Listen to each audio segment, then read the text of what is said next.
Welcome, Army fans. This is Joe Iacono with GoBlackKnights.com, along with former Army captain and safety, and now lieutenant in the United States Army, Marquel Broughton, after Army's big 27-24 upset win. Upset to some people, Right. probably not to the team and Coach Monken.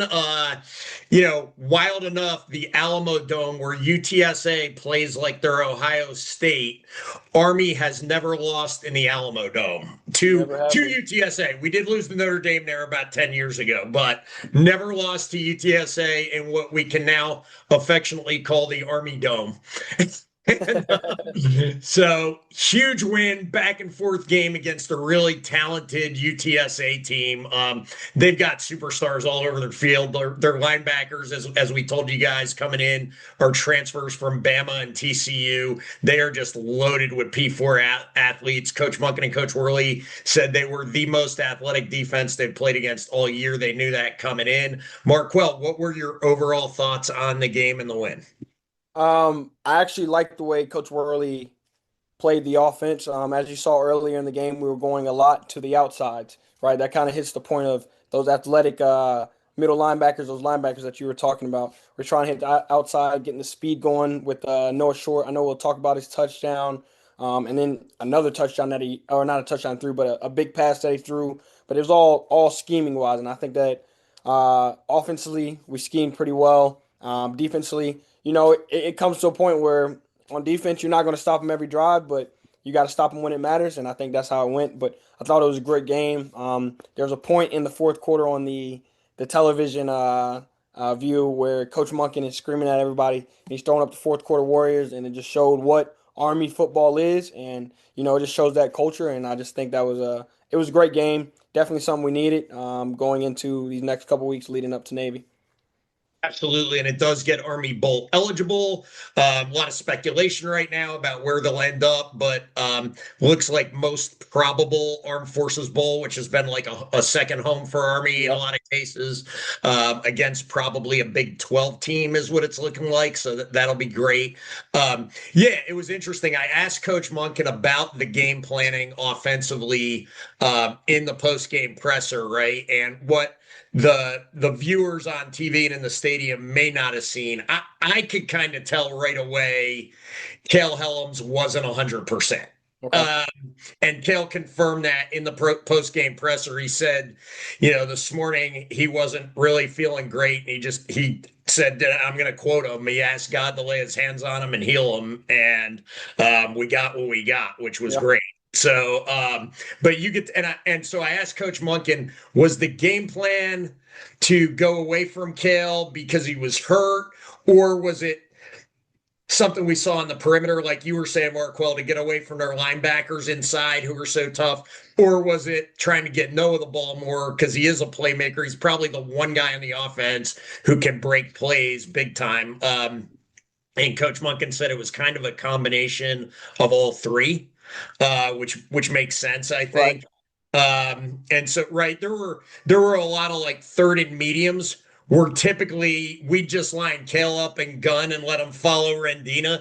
And Right. tonight they weren't doing that. And that's when you're like, okay, there's something not quite right with Kale, because otherwise that's exactly what we're going to do in those situations, right? And it's funny that you say that because when I was looking at it, I'm like, like, why aren't we running him? And there's more to it. I think that's the big thing about Yeah. football. Like, I mean, it's a long season, definitely in college football, so I definitely could see why they were kind of leaning toward that getting to the perimeter, doing a little more passing, and kind of getting away from just 41 carries of Kale. So Yeah, yeah. exactly. And that's the other thing we learned, Samari Howard came down with some kind of stomach bug. He was throwing Mm, up all morning, still had a huge catch. And that's I always try to let the fans know at GBK, like whenever you see something that doesn't seem quite right, right. Coach Monken keeps his injuries very close to the Yeah. vest. At which I'm in agreement with. As long as he's not required to disclose like the NFL, I'm okay with that. I always tell people, the one thing I've learned from being around the team for 5 years is when something doesn't seem quite right, there's probably an injury that we're not Right. aware It's funny. It's not funny that he had the stomach bug. I hate that for him. of. Right. But my last time at UTSA, I had a stomach bug and I was actually throwing up on the field. I was actually watching a game with Aaron Bibbins. Yeah. He's here in Georgia with us right now, and Oh, cool. we are watching it. And he was like, "You remember when you were throwing up and you threw your mouthpiece out and you're like, don't touch it." It's funny. It's crazy that he had the stomach bug in UTSA because I had one that just destroyed me the entire game when I was down there. So The Porter Cadets in November is just like a disease. It's like an right, incubator for viruses and bacteria. Like right, every year, just everybody getting sick in November. It's right. nasty. So good stuff. So we'll kind of go through the highlights of the game. We just talked about it. For those of you who don't have ESPN Plus, you might not have been able to see the game. So we'll maybe hit a little more detail than we would typically here.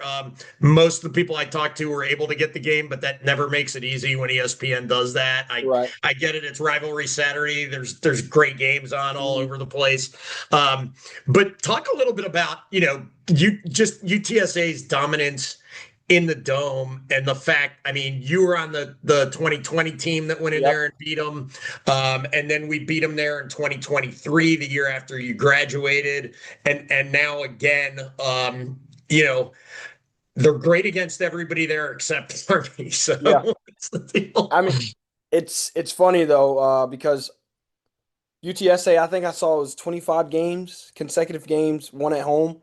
And when In I con- played them there, they were playing like they wanted to protect their home. Something that Coach Munkin used to. I probably he probably still pushes it now, but when we were at home, like we don't lose at home. Like that was something that was really pushed, and you can definitely tell that that's a thing there. Even when I played them in 2020, you can tell that they were just going to fight to the end, and it just comes with a thing of pride, and when you have that pride and you really want to show out for the community, right? The people that are supporting you day in and day out. I definitely could see that with the guys down in UTSA. Even in this game, like I mean, they were playing some really good football. I will not oh take yeah. that from them. They were playing really well. Definitely in that stretch from the third to the middle of the fourth when they end up coming back and going up. I mean, they were playing their hearts out, and yeah, some way somehow Army always finds a way to just kind of to win in UTSA. So Absolutely. Yeah. Coach Trailer, you're exactly right, Marquel. I think Coach Trailer's built an incredible culture down there. He talks about recruiting the triangle from like Austin to Houston to San Antonio, which is just right, chock full of talent, right? We get a ton yeah, of players from that area too, and not to mention all the Texas teams. And he's done such a great job with the culture. And I think it might have helped. The stadium was still relatively crowded, but I think being Thanksgiving weekend might have helped a okay, little bit too. Their student body was home. I remember last year we played them at West Point, and the core was on Thanksgiving league, so yeah. it minimizes the home field advantage, kind of. Yeah, definitely. I definitely could see that. Just thinking back to my time there, I think it was definitely a full stadium. I remember and then something about that stadium, the lights. I remember there was a play where, on the defensive side, there was a ball that went up, and I think Jabari Moore couldn't see the ball and like missed like an easy Oh, interception. But I don't know. The stadium's definitely hard to play in. One because of the environment, and then little things like that, just playing in a dome that you don't really play in a lot in college football. yeah. Noah told me during the week, I think that it's even Army Navy. He said it's the loudest stadium he's played in. Oh, okay, yeah. I don't know if you think that or if you thought Army Navy was a little louder, but Yeah, see, my senior year Army Navy with that the walk off field goal in overtime. I mean, I haven't heard a stadium louder than that before, so that was a little different. that was like an explosion. We're gonna Right. talk about your senior year a little bit after we go through the game. So we'll Okay. we'll break down the game. So Army wins the toss, comes out, gets one first down, and then unfortunately has to punt. And here comes UTSA, and they just came off blowing out East Carolina, who's got a great defense. They come down and score, make it 7-0. Then Army goes 3-and-out again, or maybe they got one first down. But then I thought Army's D holding them to a field goal there was Yep. really critical. Talk Right. about that drive and how important that was versus giving up 7. Yeah, I mean, giving up seven, that's two touchdowns that you have to get back to back, right? And that's really hard in college football, not just for Army football, but in Yep. college football is very hard. But you go out, you just gave up a touchdown, and now you just give up three. That gives you a little more confidence on the defensive side. And now the offense is seeing like, all right, defense is pulling their weight. the offense needs to go out and make a play. And then that first touchdown, just to go back, it was a trick play, Yeah. which we kind of covered pretty well to a point. Jaden Mays was out there in that corner. Right. But sometimes guys make plays and it just happens. But no, like I said, you getting that stop and just giving up 3. I mean, that's a big, like, kind of like you're just blowing out that air and just like, all right, we still got a chance. We're still good. Offense go down. They got a chance to kind of make this like a 1-point game where we just need a field goal. I think that's just a really big point, big turning point, and allows you to really just kind of motivate that offense on the other side. Yeah, absolutely. Especially with the video game like numbers that UTSA puts up at home, Right. holding them to 7 in the first quarter, and then a field goal to start the second quarter, and then Army's second quarter may have been the best quarter they played all year. They outscored UTSA 17-3. We've got the 81-yard option touchdown run from Noah Short that we're gonna share with you and analyze it, break it down a little bit. And Coach Munkin mentioned this in the post-game presser. UTSA is not a slow defense, and Noah outran them to the end zone. So he definitely has legit D1 speed. Like there's no question about it. All right, let's share this. So it's fun.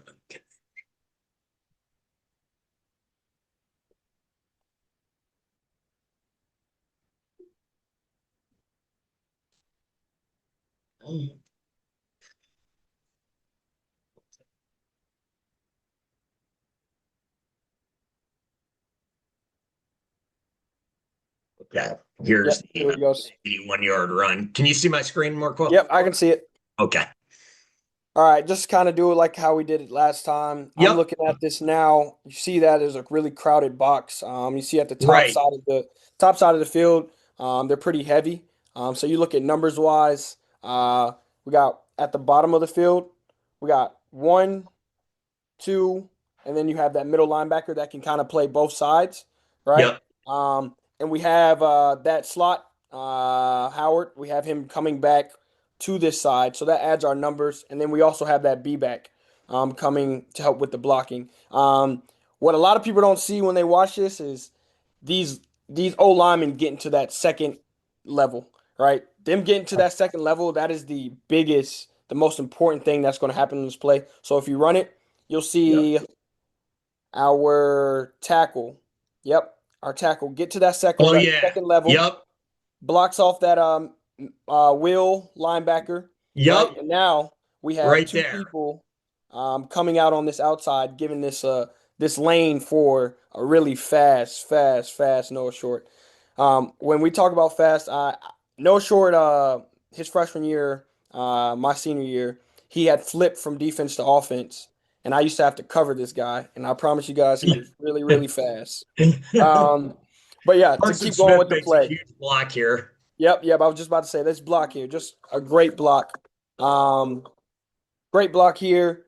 Gets the edge, and now it's just Noah making a play. Sometimes players just have to make plays, and that's what Noah did here. Yep. No, great call out there on the tackle. I think it's Appleton 58 who gets to the second level. And Army fans should know in the last game, I think 2 of the last 3 games, Henry Appleton, the left tackle, scored out the highest in Pro Football Focus of all of Army's offensive linemen. Okay. On 2nd and 8, Helms, the pitch to Short, who's been productive so far. And look at him, man. He's a fast guy. He is a fast guy. Down the sideline. Does he have enough in the tank? The stiff arm at the end.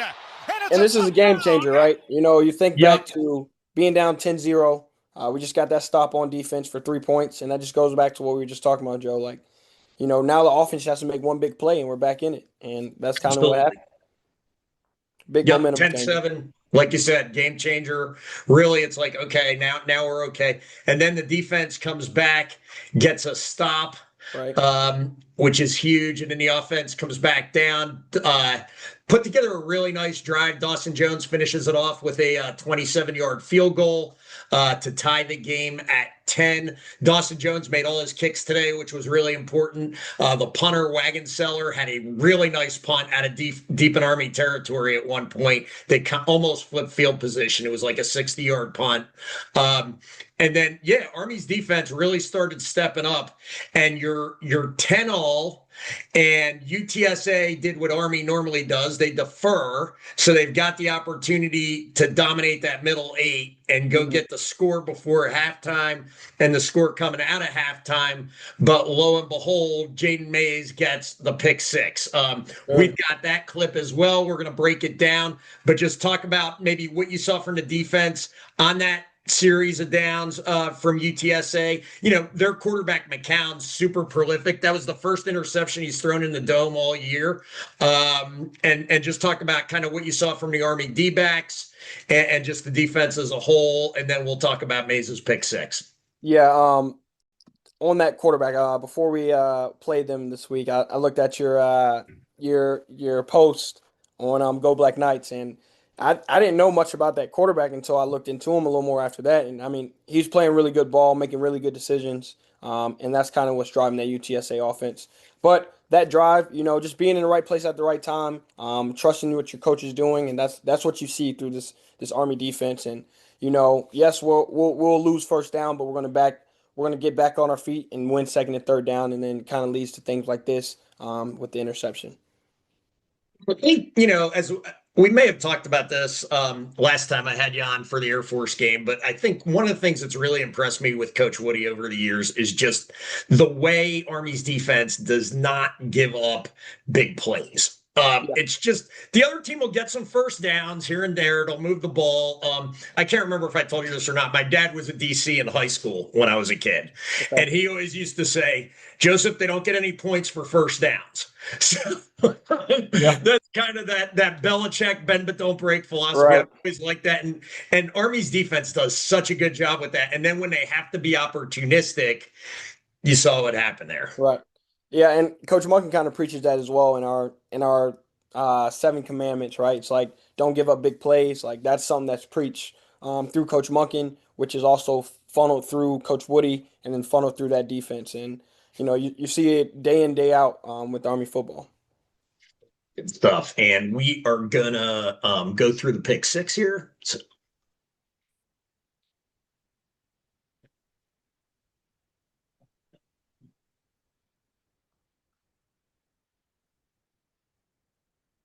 I actually skipped.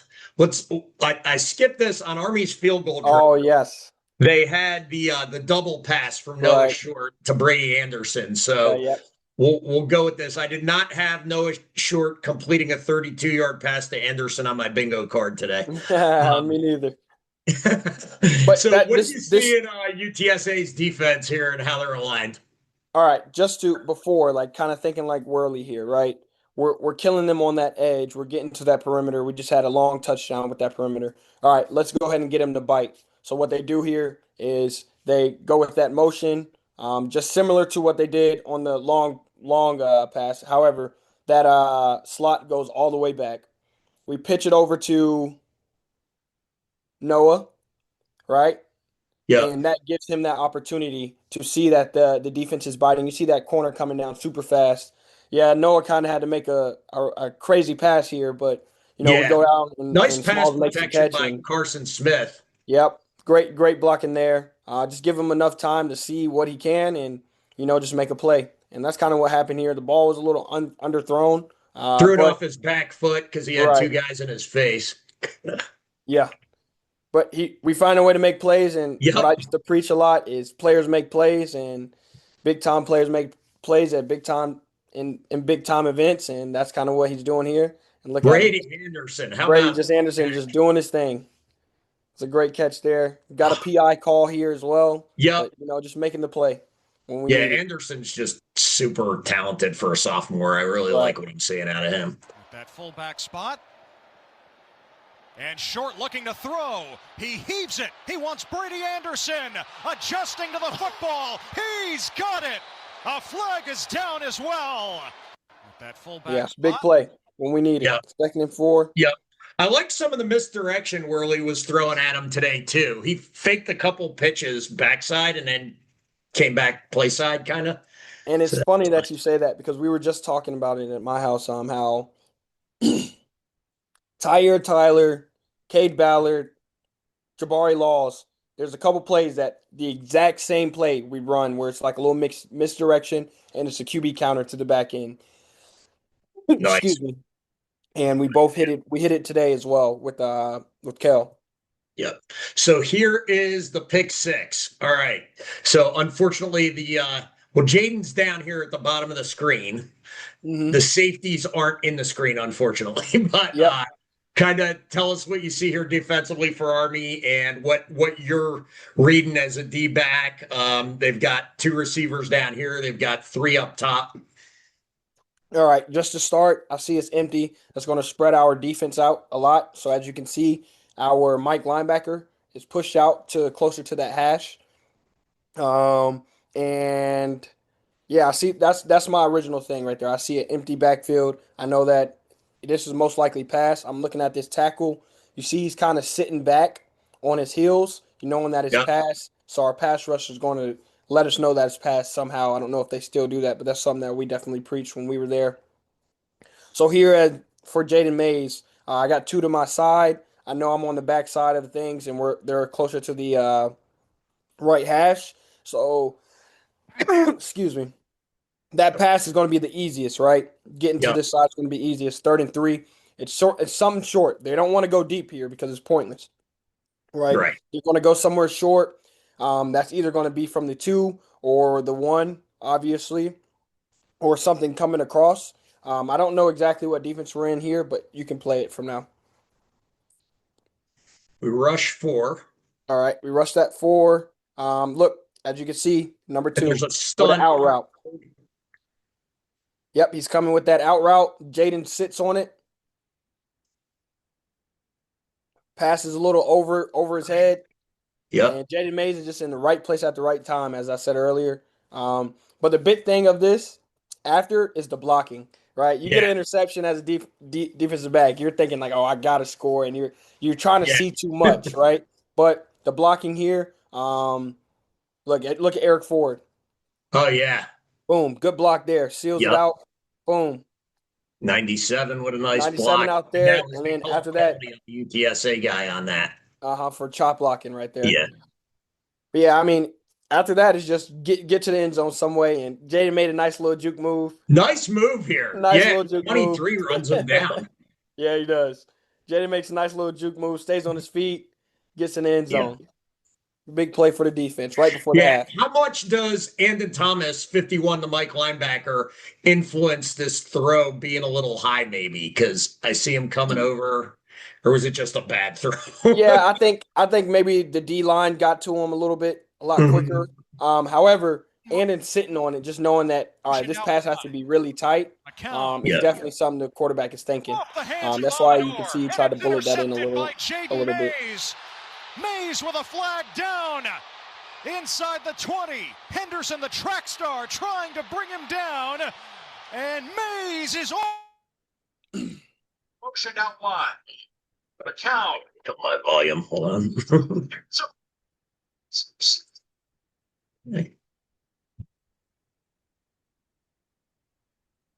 All right. Yeah, thanks for walking us through that. Huge play, obviously.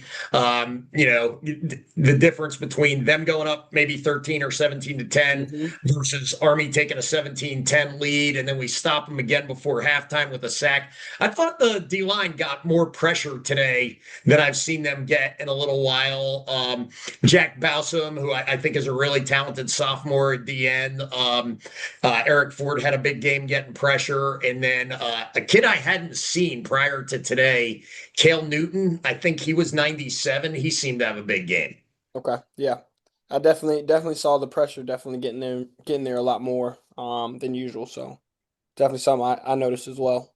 Yep, good stuff. And so Army's up 17-10 in the halftime. First drive of the second half, they get another nice stop. I think it was a 3 and out, if I'm not mistaken, or something like that. And then it was kind of back and forth most of the third quarter. Army did get a field goal to make it 20-10. And then, like you mentioned, UTA's offense came alive, right? In any football game, there's going to be multiple momentum swings Right. and flows, and you kind of have to weather the storm. UTSA came out, touchdown. I think there was another 3-and-out or something like that, and then another touchdown. So, what's the mindset of the team there, right? You're just, it's like you're trying to catch your breath. You were dominating, but all of a sudden, boom, score, another quick score. Now you're down 4. Army, who usually dominates time of possession, was not dominating time of possession today.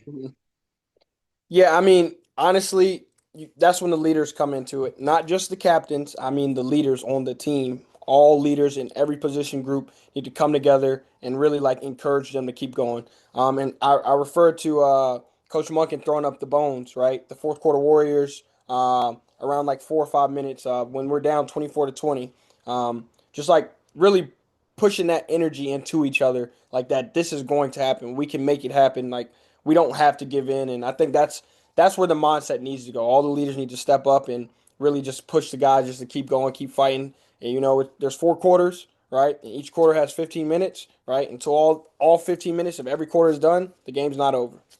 And I think that's And really what's really interesting about that, Marquel, with this team specifically, right, was today was their 8th one-score game, and right. we've seen them lose a number of games in the last 2 minutes of the game. We've seen them win a number of games in the last couple minutes of the game. Exactly. So, really interesting, and today they were on the right side of it, and they pulled it out, and they toughed it out. Like you said, they got the ball back with 4 or 5 minutes left. Coach Monken throws up the fourth quarter Warriors. And, whereas the last couple of drives they had been getting stopped, they converted multiple fourth downs. Multiple. The pass to Samari Howard, where Helms is under duress, like just enough on it, plays out where it makes the catch.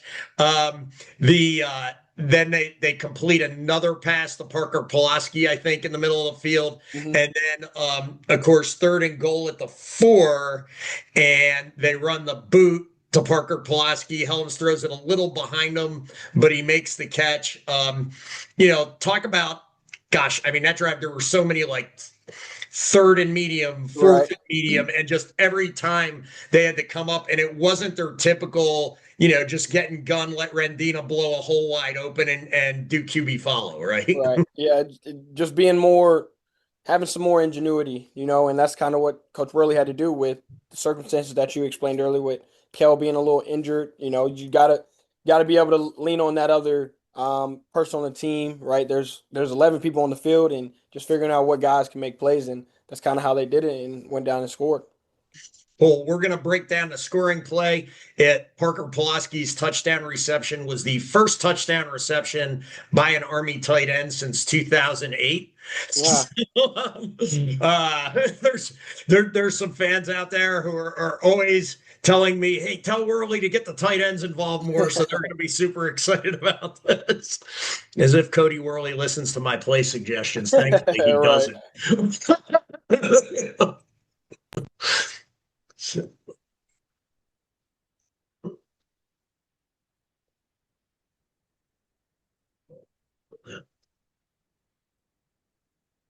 There we go.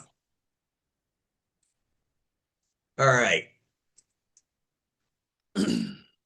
So here we are. What do you see defensively, Marquel? A lot of stuff, right? You see that slot, he's inside the tackle, like right behind him, right? So that kind of like it's really confusing. One, I don't know if he's going to come in on some type of like inside zone.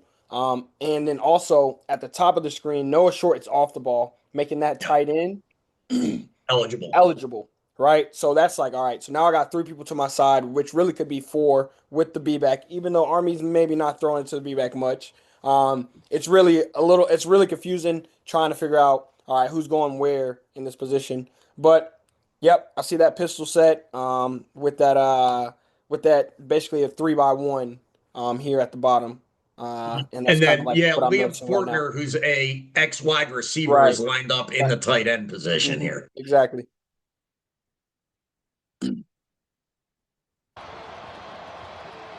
Boom. Exactly what I said. Samari could come back.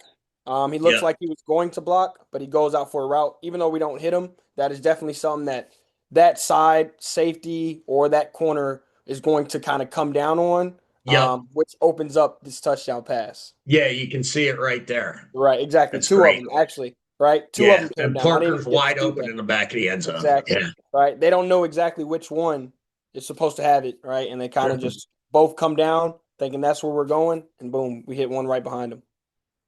Nice. That's a touchdown for Parker Pulaski. A homecoming for Hellboy. Yeah. A go-ahead score. On the rollout, Helms to the end zone.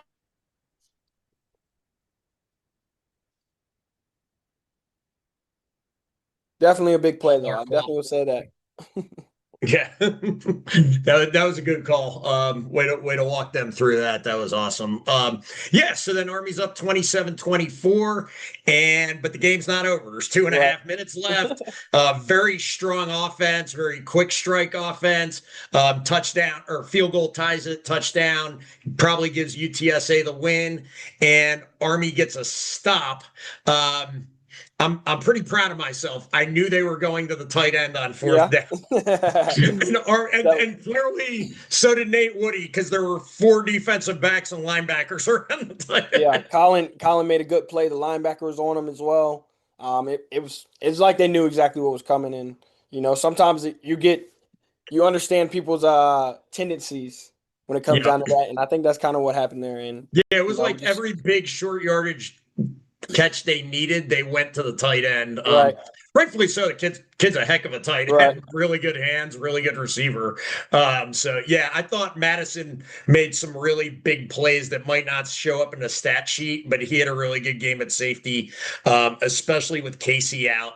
Talk about that a little bit because I know your backfield mate for a lot of your career was said Cunningham, and then if one of y'all goes out, what adjustments need to be made in communication and kind of how does that impact the back end of the defense? In the safety room, I will say there's not much that changes, right? Because like one of our last calls, I think the first one we had this year, I was telling you how like we really dive into everyone that's in that safety room. Everyone needs to know because the next man up it can happen anytime, right? Football is a dangerous sport Yeah, and you get concussions, anything can happen, right? And the next man needs to be ready to step up. Nadozi, I mean, when I was there, he was at prep school, I believe, and I was there the year after I graduated. I came up there for a spring game just to watch and just talk with the guys, and you know, he was already starting to pick it up, right? So I know that Max, Casey, all these guys are pouring into him because they know that anything can happen. So there's not much that can change. I think with the Army defensive backs, definitely in the safety room, I think we could drop one and one come back up and we'll be just fine. And you saw that in the game, right? Like Casey goes down, all right, who's up? Next man, and you just keep going, you keep fighting, you keep playing together. absolutely. Yeah, I don't even think they threw it in the dozy at all.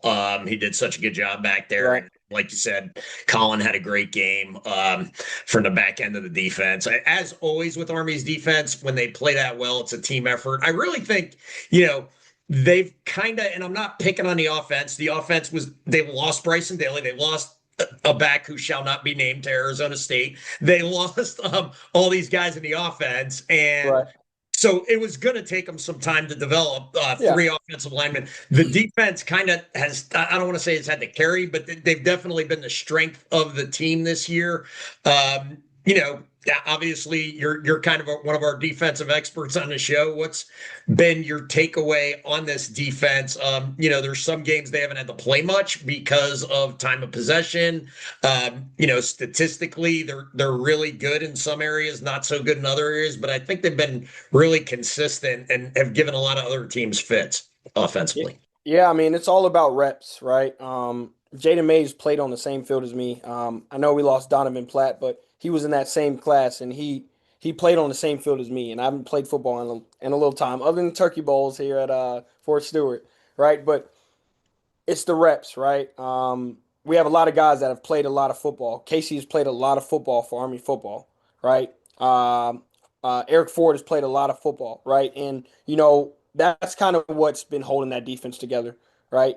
Once you understand Coach Woody's defense, and you really not just understand what you're doing, I'm saying understand the defense, understanding if I make this check, this is what it's going to do to that linebacker. This is what it's going to do to that corner. And really just reps. And a lot of our guys from the defense last year, they're back this year, right? Yeah. So I think that's just the biggest thing. And yeah, we lose one and two pieces.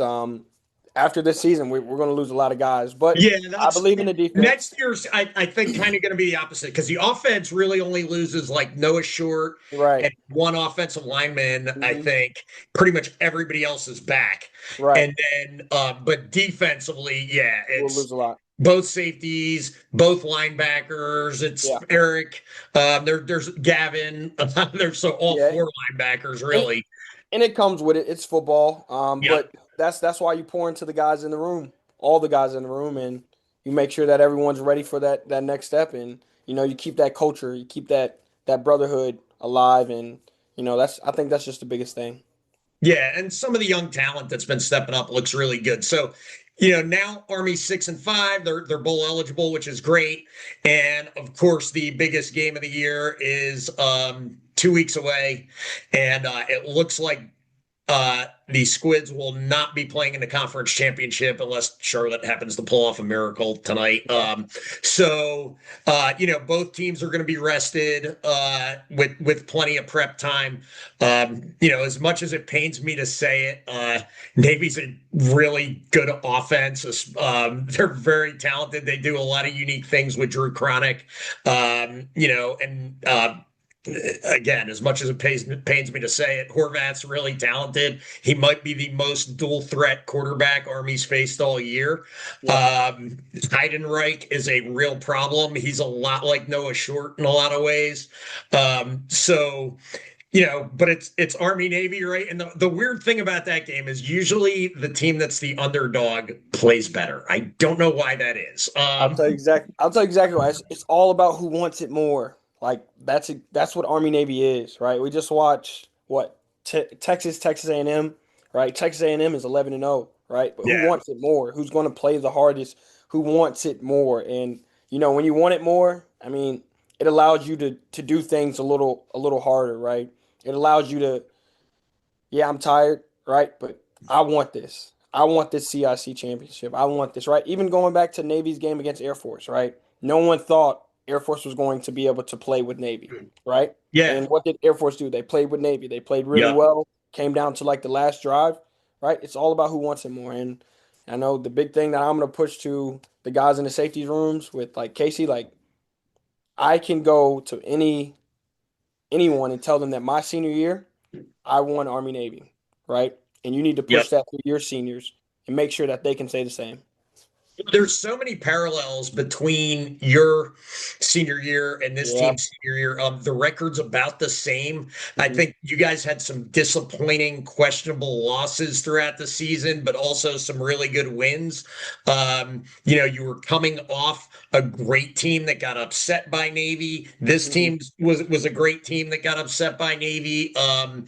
And so, yeah, I think there's a ton of parallels you can draw between the 2022 team and this team. I'm excited that Dawson Jones is rounding into form right before the game because he might be called on like Quinn Moretsky was in your game, which is key. I like what Wagon Seller's doing, punting. The special teams always plays a huge role. Noah Short, of course, had the blocked punt when he was a plebe your first year.